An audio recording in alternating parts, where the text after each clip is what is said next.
Ladies and gentlemen, welcome back to Driven Wild. Today we are talking about customers increasing tips after delivery on Doordash. I received an email from one of my subscribers. BC, thank you so much for sending me this Dasher's Digest and making this video possible. Yeah, the guy who got deactivated from DoorDash does not have access to Dasher's Digest. Shock. There was one thing that I saw in here that I kind of knew about, but I didn't think they would address it in here. So I figure I'd make a video about it. We're gonna go over what DoorDash tells you within this email and the article it links to, how it actually is as a DoorDash driver, and what you should expect as a DoorDash driver when it comes to tips and post-delivery tips. With that said, let's get started. Can a customer increase my tip after I've accepted the order? Definitely. A customer can up their tip even after you've accepted the order by contacting support online or by paying with cash during drop-off.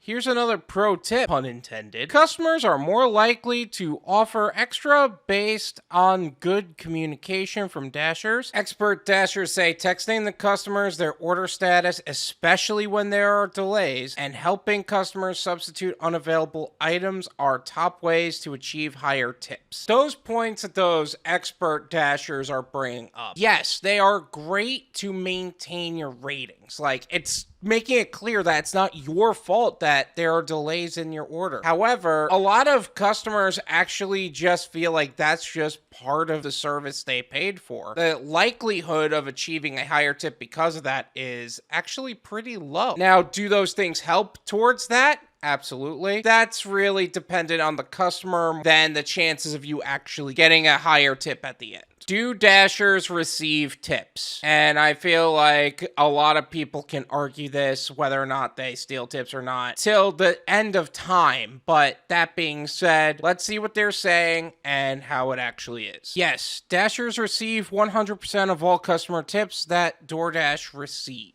How they put that is actually very important. Dashers receive 100% of all customer tips that DoorDash receives. Let's say you're ordering through Chipotle, Anthony's Coal-Fired Pizza, Carrabba's Italian Grill, Papa John's, all companies that have been known to mess around with the order when it comes to either the tips or the item count, what have you. I actually made a whole video about that specifically, and I'll leave that in the description. If they go through one of those websites or apps, they can actually adjust the tip before it actually gets to you. Many customers tip as they place an order during order checkout, and you will see these tips listed immediately in your earnings. I feel like a lot of people are just gonna call out the number of no-tip customers that are out there, like seriously. Please note that customers are also able to tip after the delivery if they choose not to do so at checkout, which may increase your total earnings per delivery. You'll receive a push notification when a customer adds a post-delivery tip on any previous order, and you will see an updated earnings breakdown for that delivery. I have actually received a couple of those, but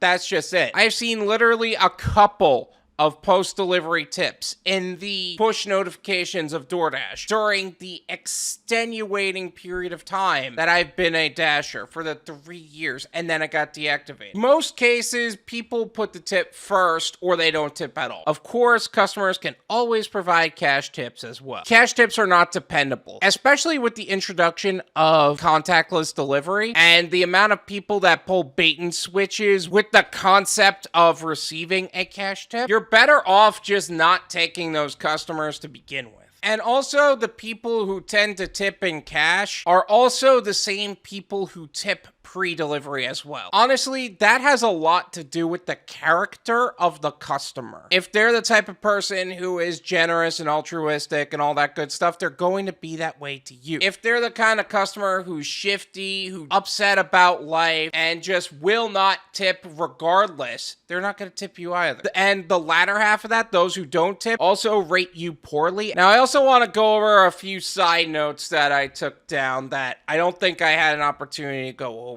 Hidden tips and increases in tips post-delivery are two completely different things. Hidden tips are tips that the customer put on there, and DoorDash hid that from you. And because they hid it from you, you didn't even know that they tipped that much. But, oh, it's a surprise inside. And that was a hidden tip. Now, a post-delivery tip is when order's already over. You saw the ending of it. In fact, you could probably be on another order right now. Then you receive a push notification from Doordash telling you, hey, the customer added an extra $2 to the order, whatever. And that would end up being your post-delivery tip. I made a whole video talking about hidden tips and actually how to determine which orders can actually have hidden tips, so feel free to check that out. Customers cannot reduce the tip on Doordash. This is one of the very few things that Doordash did right, by the way. On Uber Eats, the customer can actually drop the tip on you, and that would be considered tip baiting. Doordash actually made it so once the tip's on there, it's on there. There's no games. There's no trying to figure it out. Like, is this the type of customer I actually want to work with? Never compromise your standards for the possibility of a higher tip. I'm the kind of person that is all for finding hidden tips and all that. That doesn't mean you compromise your standards. That means that in the event that this was it, if that's okay with you, with the dollar per mile ratio and everything else, if that initially is okay with you and there's nothing else behind it, are you okay with that as a driver? And if you cannot say that for sure, don't take the order. Always assume that the accept screen is the bottom line and be open for the opportunity to receive more, but be okay if that's the end of it. Because what if you're wrong? What if you bet on the idea that this order for 7 miles for $8 was, with a whole bunch of items, was going the opposite direction to where you want to be, and you assumed that this order was actually going to have a hidden tip and it didn't. Now you're just gonna eat the miles? That sucks. Why would you want that? Set your standards, and before you even go out, stick to them. Thank you so much for watching. I really appreciate it. As always, make sure to hit the like button, subscribe if you're new,